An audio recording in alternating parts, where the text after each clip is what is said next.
గౌరవ శాసనసభ్యులు శ్రీ అనిల్ జాదవ్ గారు, గౌరవనీయులైన మా సోదరులు బుక్యా జాన్సన్ రాథోడ్ గారు, అట్లాగే వాల్యా నాయక్ గారు, రామచంద్ర నాయక్ గారు, రాంబల్ గారు, ఇంకా గాంధీ నాయక్ గారు, మా రాజు గారు, మా శ్రీనివాస్ గౌడ్ గారు అందరం కూడా కలిసి ఘనంగా ఇక్కడ భోగ్ బండార్, అదేవిధంగా మన సేవలాల్ మహారాజ్ యొక్క 287వ జయంతి ఉత్సవాలను ఇక్కడ జరుపుకోవడం చాలా సంతోషం. మీ అందరికీ తెలుసు, ఈ రాష్ట్రంలో మా తాండాలో మా రాజ్యం ఉండాలి అనే నినాదానికి, గిరిజనుల ఆత్మగౌరవానికి మరి అల్టిమేట్గా న్యాయం చేసిన నాయకుడు పెద్దలు శ్రీ కేసీఆర్ గారు. ఇది గిరిజన గూడాలు కావచ్చు, కోయగూడాలు కావచ్చు, లంబాడ తాండాలు కావచ్చు, 3146 కొత్త గ్రామ పంచాయతీలను ఏర్పాటు చేసి ఇవాళ 3146 మంది మా గిరిజన బిడ్డలు సర్పంచులుగా, వార్డు సభ్యులుగా మరి 30,000 మంది వార్డు సభ్యులు అయినారు అంటే దానికి కారణం గౌరవ పెద్దలు మరి మన నాయకులు కేసీఆర్ గారు. అట్లాగే కేవలం తాండాలు మాత్రమే కాదు,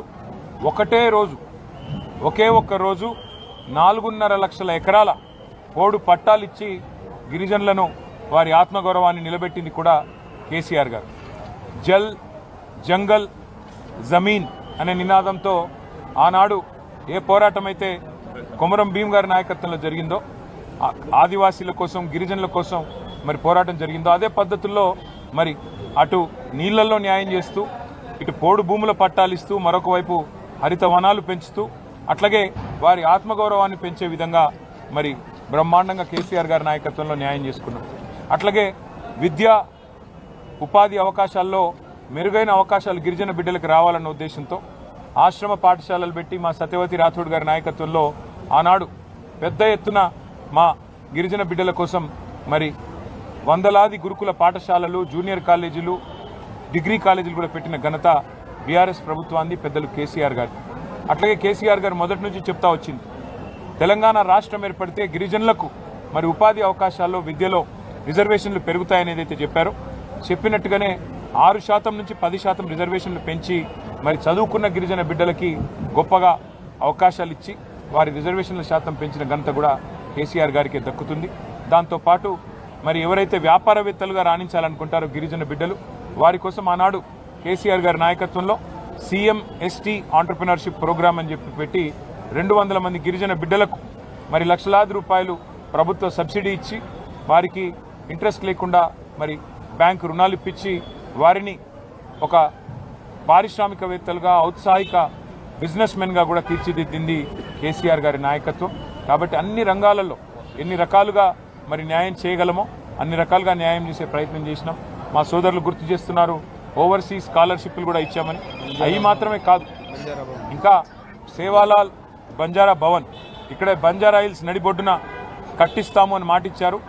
కేసీఆర్ గారు కట్టించారు. ఇవాళ అది ఒక తలమానికంలాగా మరి ప్రతి జిల్లాలో కూడా మరి అదే పద్ధతుల్లో సేవాలాల్ భవన్, సేవాలాల్ బంజారా భవన్ పేరిట మరి స్థలం మంజూరు చేసినారు, కట్టించే ప్రయత్నం చేసినాము. అట్లాగే హైదరాబాద్ నడిబొడ్డున బంజారా హిల్స్లో మరి ఇక్కడ బ్రహ్మాండమైన భవనాన్ని ఏర్పాటు చేసి దానికి కేసీఆర్ గారే ఇనాగ్రేషన్ కూడా చేసి గిరిజనుల ఆత్మగౌరవాన్ని నిలిపి, అట్లాగే సేవాలాల్ మహారాజ్ జయంతిని కూడా అధికారికంగా నిర్వహించడమే కాకుండా మరి బ్రహ్మాండంగా రాష్ట్ర ప్రభుత్వమే మొత్తం బాధ్యత తీసుకొని నడిపింది కేసీఆర్ గారి నాయకత్వం. ఇవన్నీ కూడా అందరికీ తెలుసు మా గిరిజన బిడ్డలకి.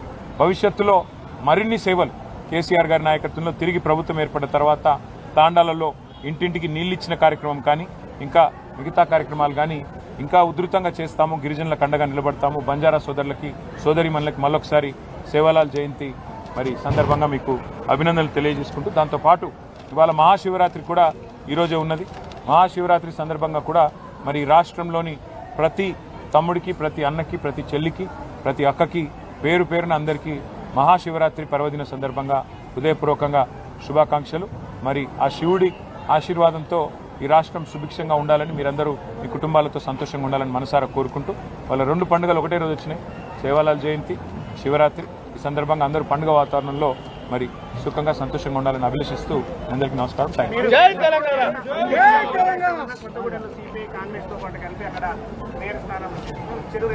ఉండొచ్చు, దానికేముంది, వాళ్ళు ఆల్రెడీ అలయన్స్లో ఉన్నారు కదా. కాకపోతే వాళ్ళు ఆల్రెడీ సిపిఐ అనేది అలయన్స్లో ఉంది, ఇబ్బంది ఏమీ లేదు. మేము సింగరేణిలో ఉండే కార్మికుల ప్రయోజనాల దృష్ట్యా సింగరేణిలో జరుగుతున్న దోపిడీని నిరోధించడానికి అని నేను క్లియర్గా చెప్పాను. అక్కడ బీజేపీ కాంగ్రెస్ ఇద్దరు కూడా ఇవాళ సింగరేణి దోపిడీలో భాగస్వాములై మరి వారు సింగరేణిని దోచుకుంటున్నారని చెప్పినా ఇవాళ ఏఐటీసీ లాంటి సంఘం మరి సిపిఐకి అటాచ్డ్ ఉన్నా మరి వారు ఏ కారణం చేతనో ఈ పొత్తుకొప్పుకున్నట్టున్నారు. మరి వారి మీద ఏ మొత్తులు పనిచేసే నాకు తెలియదు కానీ బట్ ఒకటి మాత్రం పక్క, ఎవరు కలిసి వచ్చినా కలిసి రాకపోయినా సింగరేణి సంస్థ ప్రయోజనాల కోసం, సింగరేణి కార్మికుల కోసం గతంలో ఎట్లా కొట్లాడామో, గతంలో వారితో ఎట్లా ఉన్నామో భవిష్యత్తులో కూడా అట్లాగే ఉంటుంది. నాకున్న అవగాహన మేరకి వాళ్ళ దాదాపు 34 చోట్ల హంగు ఉంది. సరే, అక్కడ చాలా అరాచకాలు చేస్తూ ఉన్నారు కాంగ్రెస్ వాళ్ళు. మా కార్పొరేటర్లు కౌన్సిలర్లను ఎత్తుకొని పోవడం, ప్రలోభ పెట్టడం, పోలీసులను ఇంటింటికి పంపడం, గూండాలను పంపడం, రకరకాల కార్యక్రమాలు చేస్తున్నారు. మాకు ఇంకోటి ఇప్పుడు ఎక్స్ అఫిషియో ఓటు విషయంలో కూడా స్పష్టత రాలేదు. మరి చూద్దాం, మాకు కూడా ఇంకా వస్తున్న ట్రెండ్స్ అవి చూస్తూ ఉంటే ఇంకా కొన్ని మున్సిపాలిటీలు మా ఖాతాలో పడతాయి. ఇప్పటికే 17 క్లియర్గా ఉన్నాయి. ఇంకా దాదాపు ఒక 10-12 రావచ్చు అనేది మా అంచనా. చూడాలి రేపు ఏమవుతుంది. ఎందుకంటే అధికార పార్టీ అరాచకాలు, అధికార పార్టీ ప్రలోభాలు, అధికార పార్టీ యొక్క ఒత్తిళ్లు ఇవన్నీ తట్టుకొని మరి మా కౌన్సిలర్లు, మా కార్పొరేటర్లు పాపం వీరోచితంగా కొట్లాడుతున్నారు. చూడాలి రేపు.